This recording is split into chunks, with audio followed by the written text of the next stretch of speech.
Happy Thanksgiving episode. Does turkey actually make us sleepy? Can this question lead us to science to promote our mental health and sleep? Tune in to find out only here on the People Scientist podcast.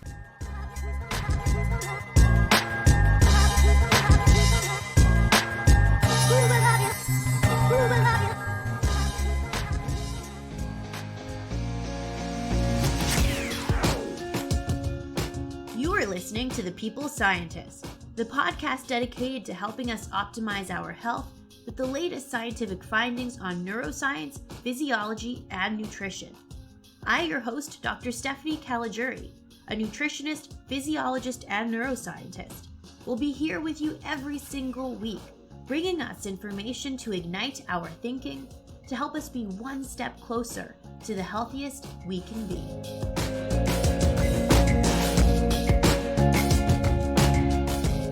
Hello, my People Scientist Army, and welcome back to the People Scientist podcast for episode 83, where every week I arm us with some scientific evidence so we can all lead the healthy lives we want to live. How are you today? Thank you for inviting me into your home, your car, your work, and into your day, from my home to your home. I hope that you're having a great day. Today, as it turns out, I'm recording in my closet. You may have noticed that the last couple of episodes, the sound quality was not the best. It sounded more echoey. That's because I moved into a new loft apartment here in Manhattan, and there really isn't a very good space to record in a loft apartment. Well, except for my closet. So here we go. This is my new recording spot. So this week, for some of us listening, it is Thanksgiving, a big holiday for many people that is about expressing our gratitude, cooking a lovely meal, and enjoying some peace and relaxation. So I was brainstorming some on-theme topics, considering that it is Thanksgiving weekend. And as turkey is a very popular item eaten on Thanksgiving, I thought of the old adage that eating turkey makes us feel sleepy. Is there any scientific evidence to that? Can we use this information to help us sleep better or to help us relax more? Well, let's find out. So as we always do, let's start off with some core takeaways.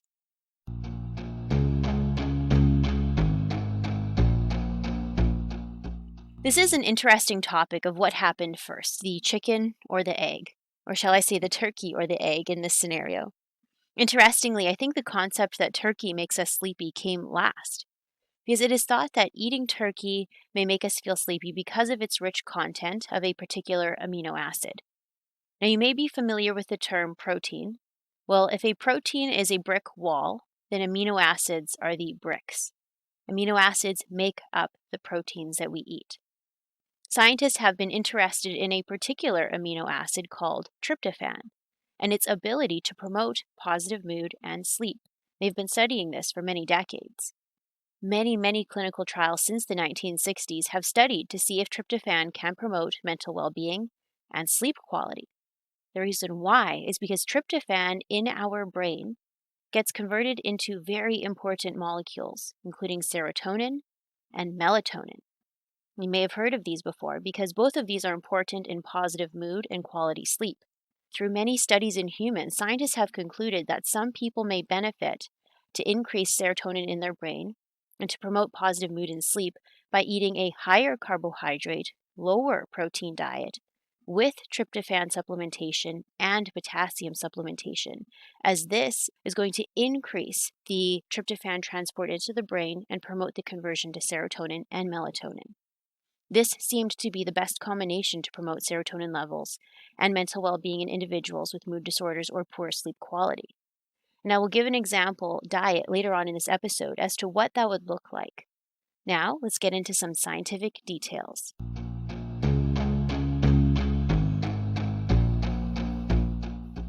Let's start off from the very basics. A lot of the foods we eat contain protein.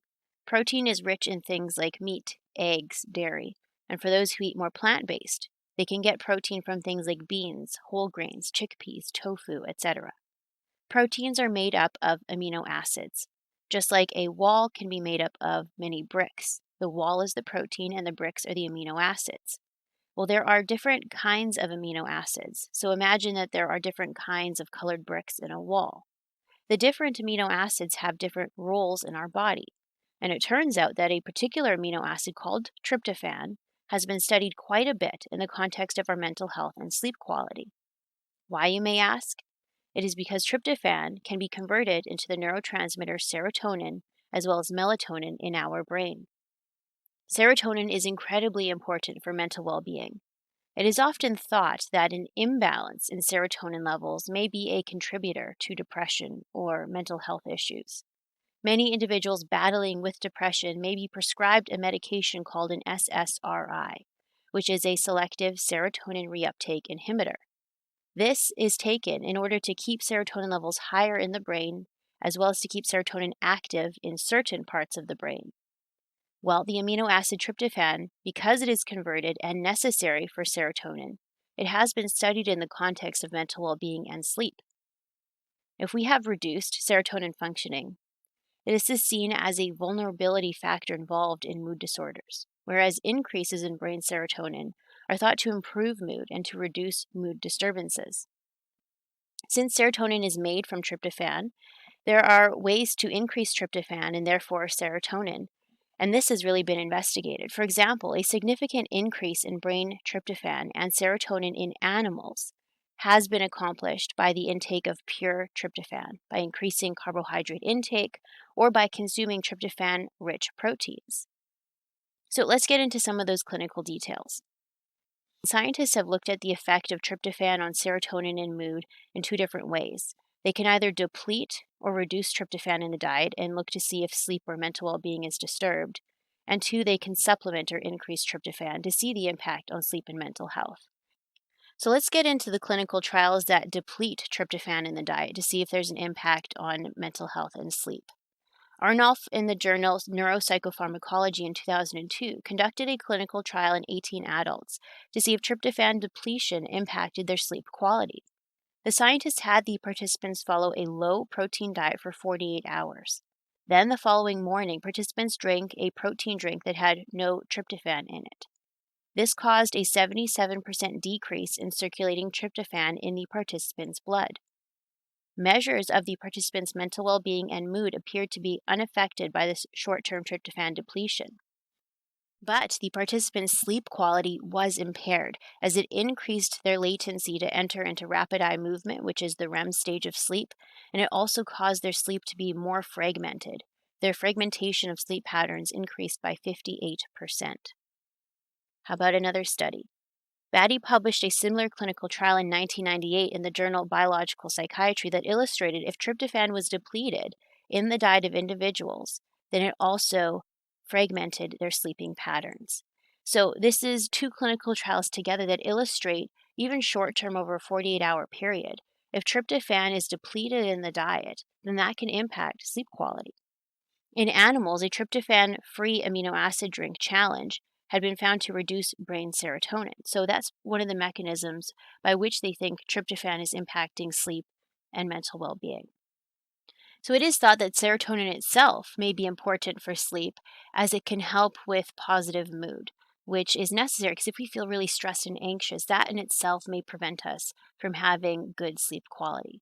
But in addition, serotonin in our brain can be converted into melatonin. And melatonin in the brain, we know, is very important for our circadian rhythm and our ability to have proper normal sleeping patterns. So it is thought that tryptophan may promote quality sleep by both increasing serotonin as well as indirectly increasing melatonin in the brain. Smith in the journal The Lancet in 1997 showed that the depletion of tryptophan caused individuals to relapse back into depression. 15 women who had battled with major depression, who had recovered and were no longer taking antidepressant medications, were included in this study.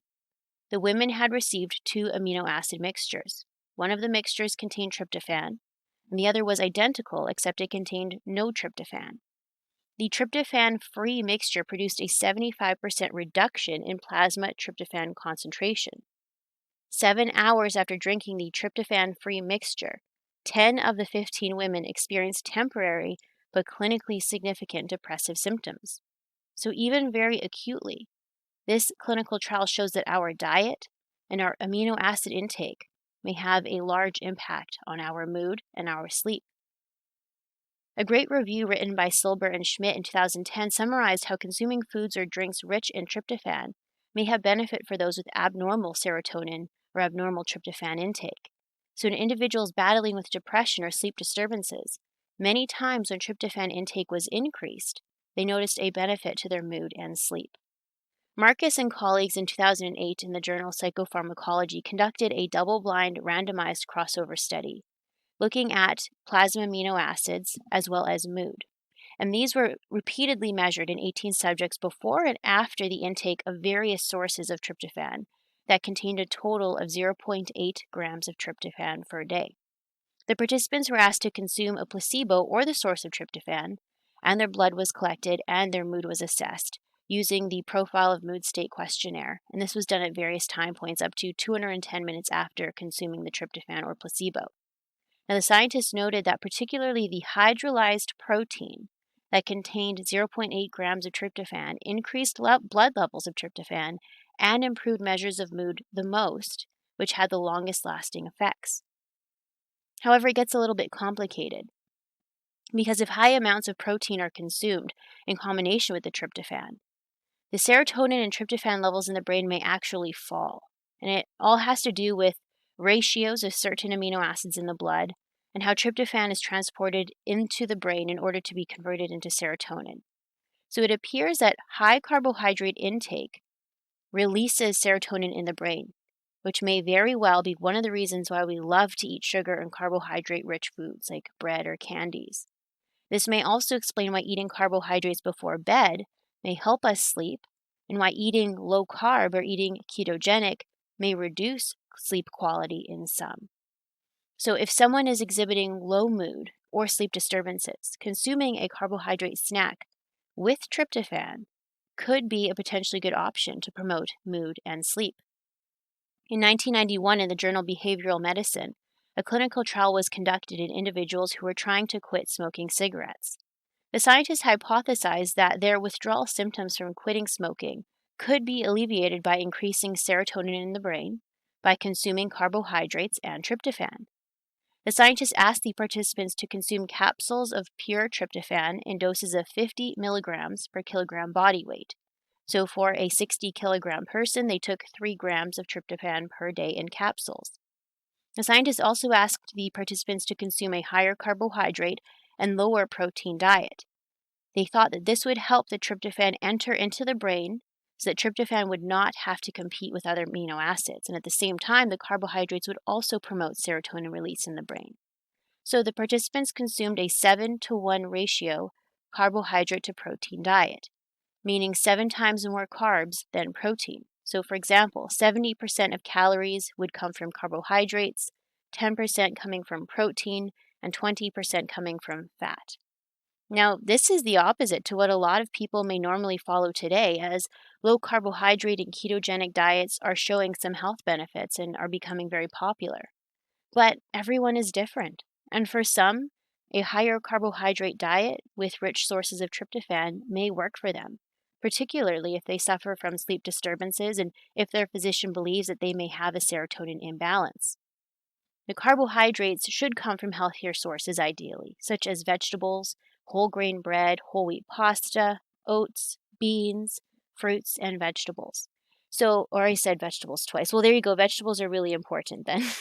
So the group that took the tryptophan and followed the higher carbohydrate and lower protein diet exhibited less than half the withdrawal symptoms and had 50% lower scores of anxiety versus the control group. That is pretty substantial and interesting, isn't it? There was a landmark clinical trial published in The Lancet in 1967 investigating the ability of tryptophan as a treatment for depression. So as I said, this concept has been around for decades, as this clinical trial was published in the 60s. In a group of 41 patients in which no treatment had been successful previously for their depression, these patients were provided 5 to 7 grams of pure tryptophan per day. By day 28, their average score of depression symptoms reduced from 25 points to 10 points on average. Now, if carbohydrate and potassium intake were also elevated, in addition to taking pure tryptophan, their symptoms of depression improved even more, from on average 20 points at baseline to 7 points after 28 days. These scientists hypothesized that carbohydrate intake and potassium intake would both help increase the transport of tryptophan into the brain, as well as convert the tryptophan into serotonin. Now, potassium is an important electrolyte that we need to consume every day. And to be honest, many of us do not get enough. We need to consume about 3.5 grams of potassium per day, and often many of us get less than half of that. Potassium is very rich in fruits and vegetables like baked potatoes with the skin on, prune juice, carrot juice, tomato paste or tomato puree, some dried fruits, white beans, salmon, yogurt, bananas, spinach, and avocado, for example, are all great sources of potassium. For example, if we wanted to get the goal of 3.5 grams of potassium per day and some healthy carbohydrates in order to promote serotonin, in one day someone could eat, for example, 2 baked potatoes, a banana, half a cup of spinach, 5 dried apricots, 1 cup of milk, and half a cup of beans. Fat content in the diet can come from things like avocado, olive oil, and nuts. The protein can come from turkey, which is rich in tryptophan, as well as eggs, milk, and fish, which are also sources of tryptophan. Then a tryptophan supplement in clinical trials ranged from 0.8 grams to 7 grams per day, which could also be an option for some. For some people, this may work, and for others, it may not. Scientists have illustrated positive results primarily in people with disturbances in serotonin levels, who are thought to have disturbances in serotonin levels. It's not easy to measure brain serotonin in humans and really isn't done in a hospital or clinical setting. A lot of the times, physicians may hypothesize that there is an imbalance of serotonin in the brain that could be contributing to someone's mood or sleep disturbances. And then the physician may prescribe an SSRI, which is a medication that is going to increase active serotonin in certain brain regions. And if that works, then that answers the question of, well, there probably was a serotonin imbalance, which is now fixed. But it's difficult to really know that. And so in clinical trials, a lot of people may respond to eating higher carbohydrate, lower protein with a source of tryptophan, but not everyone does. Because if they do not have disturbances in serotonin in their brain, then they may not benefit. So to go back to the question of the Thanksgiving on-topic theme, does turkey cause us to feel sleepy? My answer is maybe. For example, turkey is rich in tryptophan, as are a lot of other foods. So it is possible that consuming that rich source of tryptophan may promote sleep and mental well-being. But I think what it comes down to more so is when we eat a lot, it can often make us feel sleepy because our digest and relax response has been initiated. This is called our parasympathetic response. It opposes our fight and flight response or our stress response, the sympathetic system. And during Thanksgiving meals, we may indulge and eat a bit more than usual, thus causing a sleepy feeling and bringing on board that rest and relax response. Protein and other macronutrients may also stimulate things like cholecystokinin, which has an impact on satiety signaling in our brain as well. So I think it has more so to do with the Thanksgiving meal itself to promote sleepiness and not necessarily the turkey specifically. But it certainly is possible that the tryptophan in turkey may be having a beneficial effect on the serotonin and melatonin in our brain.